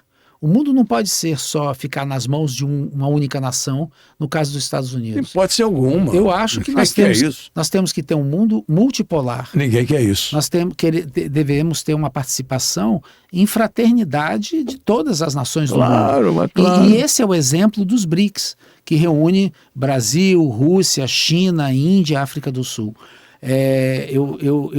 E nesse contexto que o Putin está inserido, que estão inseridos esses outros países que eu citei, eu acho que a Rússia está buscando um mundo multipolar. A questão do Oriente Médio, de Israel, claro que é uma tragédia, né? É uma tragédia o que acontece ali. Como disse Albert Einstein, quando foi criado o Estado de Israel, né, de que seria praticamente, era como que se estivesse fomentando uma guerra eterna, né, naquela região. E penso que a bandeira que deve ser levantada na região é a bandeira da paz, do entendimento, do diálogo, completo. Porque nós temos que preservar vidas. Né? Agora, mais um detalhe, eu também não estou endossando o que o Hamas faz. Eu não estou endossando o que radicais, extremados fazem, não. Pelo amor de Deus, contra isso. tudo naturalmente que for radical, que for extremado, isso aí é ruim. Agora, fala, Deixa eu Mário. fazer uma pergunta para ele, voltando ao tema, outro tema. Sim. Seu pai deu como missão cumprida? A marcha da coluna? Não, A marcha da coluna a Prestes? marcha. Inicialmente deu como missão cumprida? Voltamos à marcha da coluna Voltamos Prestes, lá. né? Com certeza. A marcha da coluna... Para ele internamente Sim. satisfez. A marcha da coluna manteve viva a chama da revolução e a chama das ideias do movimento tenentista. As bandeiras levantadas em 1922 pelos 18 do Forte Copacabana, que foram defendidas pelos líderes que fazem a revolta em São Paulo, dia 5 de julho de 1924, e pela marcha da coluna, pelos líderes da coluna, os líderes gaúchos. Com certeza, as bandeiras todas, elas, vamos dizer assim, sacudiram o país, né? E a mídia brasileira, o debate no Congresso Nacional, né, chegou um momento quando, na verdade, ficou inviável, né, que a República Velha continuasse a se sustentar, né, com a sua do mesmo jeito que se sustentava anteriormente. E a coluna prepara, vamos dizer assim, o grande momento que é o que vai ser, né, a Revolução de 30. Seu pai nasceu onde? Hã? Que cidade o seu pai nasceu? Papai nasceu em Porto Alegre. Porto Alegre. Ele nasceu dia 3 de janeiro de 1898 em Porto Alegre. 98. Teria Pelo lenço 126 vermelho era anos. Maragato. Hein? Pelo lenço vermelho era Maragato. Agora, A coluna adota o Ou é lenço Maragato, vermelho. ou é Voltando. Grêmio ou é Internacional. Agora- não tem jeito. voltando, seguindo a coluna Prestes, você então compôs uma homenagem para a coluna Prestes, uma música, o que, um hino? Eu fiz, na verdade, nesse livro aqui, que se chama Trilogia Heróica, né? Esse livro aqui. Nesse livro aqui, eu tenho uma obra, uma das obras que compõe A capa é o Prestes. É Tiradentes no meio? aí É? tem essa obra aqui, chama Lendas, Coluna Prestes. E aí eu conto, através de 9 movimentos para a orquestra sinfônica, eu conto as lendas que ficaram da Coluna Prestes. Por exemplo, na cidade de Crateús, morreram 2 combatentes, eles foram enterrados num cemitério próximo da cidade, e ao longo de 80 anos, a população local enterrou, ao lado do túmulo desses 2 soldados da coluna, crianças que atingiam, que não chegavam a 1 ano de vida. Eles chamam na região de anjinhos. Anjinhos. E aí eu, lá entrevistando a população, por que eram muitos anjinhos enterrados ali. Aí eles me contaram que como eram recém-nascidos, que não completaram 1 ano, eram anjinhos, precisavam da proteção de 2 santos revoltosos para levar até os braços do Senhor. Legal. Né? Então isso é uma lenda que a população de Crateús criou. Então eu conto essas histórias, mas também essas mesmas melodias que eu trabalhei para a orquestra sinfônica, eu trabalhei também como melodias que podem ser cantadas, né? Então é uma obra composta por música, canções e poemas, né? Então, por exemplo, eu falo sobre os santos revoltosos, tem aqui, 2 santos revoltosos nos olhos do menino. Da janela ele via tudo sozinho. Sobre as padiolas muita luz, que tão intensa ilumina quem conduz. Quando conta não acreditam, dizem estar a inventar. Ele jura, insiste, viu os santos revoltosos chegar. Vieram para Crateús, para os anjinhos proteger. Essa é a causa pela qual vieram combater. Com quem que eu estou dialogando aqui? Quem é esse menino? Esse menino foi o poeta Gerardo Melo Mourão. O Gerardo foi um grande poeta. Ele nasceu em Crateús E ele, aos 7 anos, viu a coluna prestes passar. E ele viu a morte desses 2 soldados. Por isso que eu digo aqui, 2 santos revoltosos nos olhos do menino. Da janela ele via tudo sozinho, sobre as padiolas muita luz, que de tão intensa ilumina quem conduz. E ele me contou essa história, eu fui muito amigo do Gerardo Melo Mourão, né? E aí eu conto aqui um texto, né? Que a marcha foi feita sempre com manobras ágeis e rápidas. Reza a lenda que a alta velocidade era possível porque os gaúchos comiam somente as partes dianteiras dos animais. Né? Então eu conto essas lendas, Agora, eu vou contando. Você compôs em cima desses fatos, né? Sim. E aí criou a expectativa de algumas músicas, tipo que hino. Não, aí eu fiz, na verdade, né, a obra, ela já está executada e tá no Spotify, está no YouTube, em todas as plataformas digitais. É uma obra que se chama Lendas Coluna Prestes. Eu executei ela com orquestra sinfônica.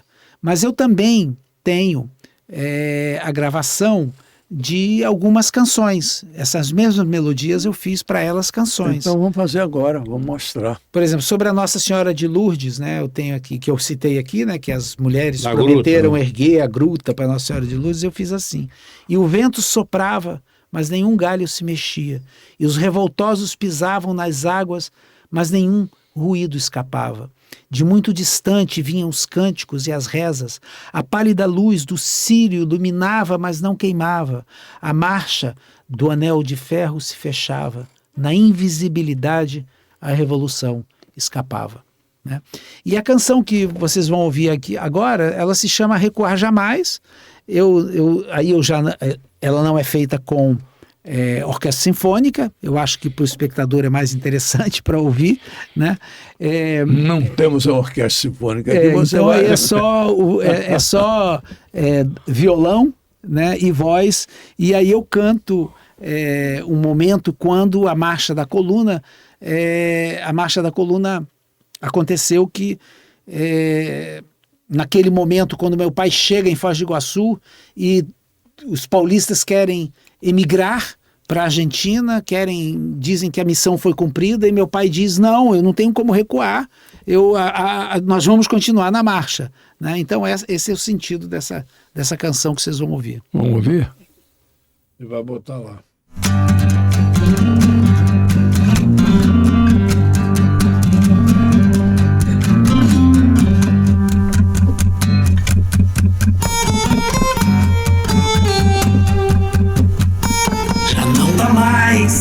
Pra segurar, avança a onda, é o revirar.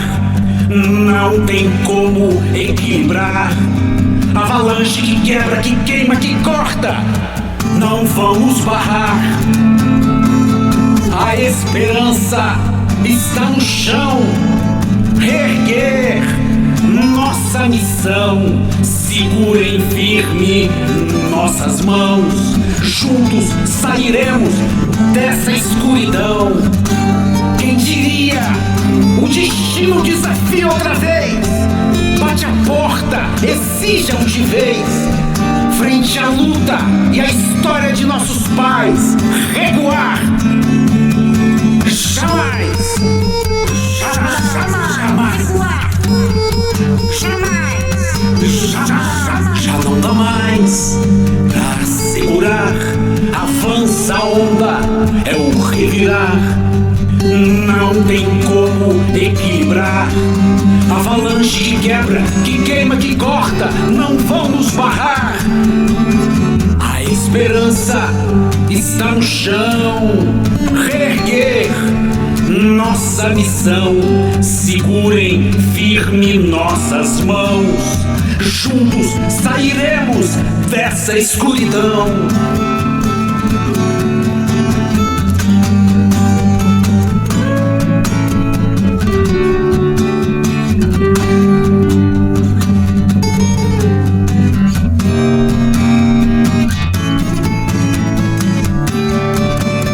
Quem diria o destino desafia outra vez. Bate a porta, exige de vez. Frente à luta e a história de nossos pais. Recuar, jamais. Recuar, jamais. Jamais.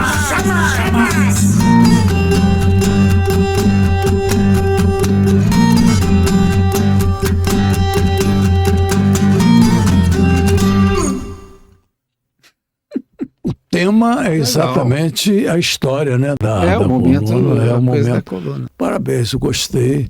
Eu achei que você narrou de uma maneira honesta, de uma maneira real, uma situação que aconteceu durante muito tempo, não é verdade? Isso aí. E que faz parte de uma história muito importante, uma história muito rica, que não pode ser esquecida e que de repente ficou, como o Mário disse no início, ficou do lado, ficou na beira da estrada. Ficou en passant. Ficou uma passagem, não é uma passagem, é uma passant. história real, né, de um brasileiro e mais de 1.500 brasileiros que se envolveram naturalmente numa tentativa de mudança para melhor no nosso país. Gostei da canção. Tem um ditado que falam brincando com relação a escrever sobre a história. É meio folclórico, mas é interessante. Você estava numa janela e assistiu um acidente de automóvel, uma batida de carro. E ele achou que tinha vítima e desceu para ajudar. Quando ele lá chegou, já tinha outras pessoas, 3 pessoas, que contaram o que ele viu de 3 maneiras diferentes. E aí ele reformulou todo aquele princípio de ele escrever, porque ele escrevia sobre história. Porque você tem que ver que as pessoas, alguns puxam para um lado de acordo com o seu pensamento, né? Uhum. O Nero maluco tacou fogo em Roma. Aí o outro vem e diz, não, ele tacou fogo porque estava velho e pegou fogo e ele... Enfim, cada um conta... Você tem que, como se diz, espremer para sair a verdade. Tem coisas que não bate com a verdade. Então o cara não, ele é um americano, esse cara. Ele reformulou toda a maneira dele escrever. Interessante. E acho que hoje no Brasil nós também é muito importante juntar todas as informações da coluna para poder realizar novas interpretações, né? Aqui, como eu disse, a coluna Prestes tinha mulheres. Nós temos só uma tese de mestrado que foi feito sobre a participação das mulheres na coluna. É um tema que poderia ser explorado amplamente. A participação das crianças na marcha da coluna, a diversidade étnica da coluna, a diversidade religiosa, coluna Prestes e meio ambiente, né? A coluna atravessou o Brasil inteiro, as descrições do Brasil, do interior do Brasil da década de 20, tem momentos absolutamente onde nós vemos a mudança radical, né, do meio ambiente no Brasil. A destruição das nossas florestas, destruição dos nossos rios. Então eu penso assim que temos que olhar, de fato, eu concordo com você, nós temos que ter uma visão da coluna Prestes, da história, olhar por vários ângulos para poder nos aproximar da importância. Quer ver? Tem uma situação que parece, mas não é, que é a história da entradas e bandeiras. Você estuda de um jeito, Sim. você vê... foi cometido uma série de atrocidades. Os caras mataram gente para funcionar. Domingos Jorge Velho, os caras atacaram fogo. Aí tem o outro lado, que aí abriu a fronteira, não sei o que e tal. Então nem tanto aqui, nem tanto lá. Você tem que tomar... A Anitta Prestes está viva? Sim. 87 anos para viver aqui? Uhum. Ah, legal. Eu estou vivendo Mas, aqui. eu acho que a gente deu para esclarecer muita coisa importante da nossa história, da história do Brasil. Você fez uma narrativa de algo que realmente aconteceu de uma maneira honesta, séria, não é verdade? Mas deveria ser divulgado mais, porque realmente... Aqui, esse livro? Não, é porque a ponta do negócio está na história de que muita gente acha que foi um movimento comunista e não foi um movimento acabou comunista. de explicar que o que ele foi. explicou bem, mas ele explicou para a gente. Mas veja bem, explicou. Tomara que Tomara que tenha eco, porque porque- programa desse não vai ficar por ali. Ele vai para o mundo inteiro, o dia inteiro, sempre. E daqui a 100 anos, isso aqui vai permanecer, não vai apagar. E quem for inteligente, esperto, vai ouvir essa história sua, que é bonita. E eu penso assim, eu tentei de uma maneira mais simples. Nós não estávamos aqui numa sala de aula, não estávamos aqui realizando uma apresentação de uma tese. E nem o debate. Uma tese de doutorado, né? Nós estávamos aqui batendo papo, conversando. E eu tentei, assim, buscar de uma maneira mais simples para explicar para aquele que vai nos ver e vai nos ouvir alguns pontos que possam ser... Conseguiu. Que podem ser interessantes para fazer uma reflexão. Conseguiu. Mas né? sobre a coluna Prestes, eu Muito penso que é interessante. importante a gente ler os livros de historiadores como Nelson Werneck Sodré, Hélio Silva, pesquisar, tem uma bibliografia grande, né? E a gente tentar nos aprofundar nesse capítulo, não ficar somente naquela única página que escreve-se sobre a coluna Prestes, onde o estudante do ensino fundamental conhece um pouquinho da história da Porque ele coluna. conhece ali, né? Porque de repente o caminho é outro, mas na frente o cara nunca mais vai ler aquilo. É importante levantar informações, buscar, existem filmes, existem vários documentos. E eu agradeço muito a você, Abirrian, aqui a você, Mário, eu agradeço muito a vocês por ter fornecido esse espaço. Nós vamos ter agora vários eventos ainda em homenagem à coluna Prestes. Dia 22 nós vamos ter uma reunião com professores e alunos no monumento da coluna Prestes, que fica na cidade de Santa Helena. Vamos ter um debate em Foz do Iguaçu sobre a coluna Prestes. Depois, dia 28 de outubro, nós vamos ter um ato em homenagem aos 100 anos da coluna Prestes em Santo Ângelo. Que dia? 28 de outubro. Meu aniversário, que você dá presente. E, É meu aniversário, se você me Mas dá vamos Seu ter- aniversário? Nós vamos ter Olha aí, eventos. faz aniversário junto. Isso aí. Mas vamos ter eventos também em homenagem à coluna Prestes, em São Luís Gonzaga, em São Miguel das Missões. Vamos ter assim vários. E dia 11 de novembro nós vamos ter um grande expediente dedicado aos 100 anos da coluna Prestes na Assembleia Legislativa do Paraná. Então, assim, já tivemos em Belo Horizonte, São Paulo, Rio de Janeiro, vamos agora Foz do Iguaçu, Santa Helena, Santo Ângelo, São Luís Gonzaga, São Miguel, Pinheirinho do Vale, Tenente Portela, Descanso e Curitiba. Você e suas irmãs estarão presentes? Assim, eu vou estar presente. Agora, cada um tem sua agenda, tem suas ocupações, né? Todo mundo é muito ocupado, né? Então Pela sua ideia. eu estou aí ajudando, colaborando, aceitando os convites e colaborando humildemente como eu posso para fortalecer a história da luta do povo brasileiro. As teses, você fazer uma tese a respeito do assunto, seria importante, porque os assuntos vão ficando pelo caminho, né? No ensino fundamental, que mudou, Sim. eu estudei lá no início do século, as coisas vão ficando pelo caminho, e aí você vai se aprofundando no seu caminho, você vai ser engenheiro, como seu pai foi, você vai ser médico, você vai saindo daquilo. Aí fica aquela lembrança lá de trás, Sim. que Colombo descobriu a América, Sim, e que Cabral achou e por aí vai. É importante. Cabral encontrou índio, a Bé Siqueira. Não, o Cabral...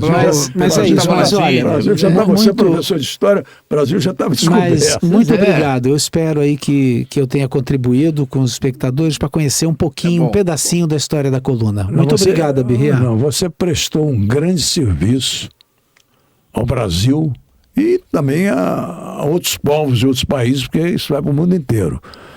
Colocando essa história no ar, não é verdade? Você prestou um serviço, sem dúvida alguma, muito importante para mim, para você que é professor de história também, para pessoas que não conheciam a história de Luiz Carlos Prestes, pessoas que precisavam de conhecer a história da coluna Prestes, e falou também lá dos 18 do Forte, e tanta coisa importante que foi criada aqui, que foi citada aqui por você. Então, foi muito importante a sua presença hoje aqui para Obrigado. nós. E para o Maravilha. público que está assistindo, que está seguindo o nosso Pode Sim na TV Carioca da Gema. Muito pode- obrigado. Pode ter certeza, Luiz. Obrigado à TV Carioca da Gema, obrigado Mário, obrigado a Foi um Birriam. prazer. Foi um prazer muito grande, viu? Tá certo. Conhecer essa história.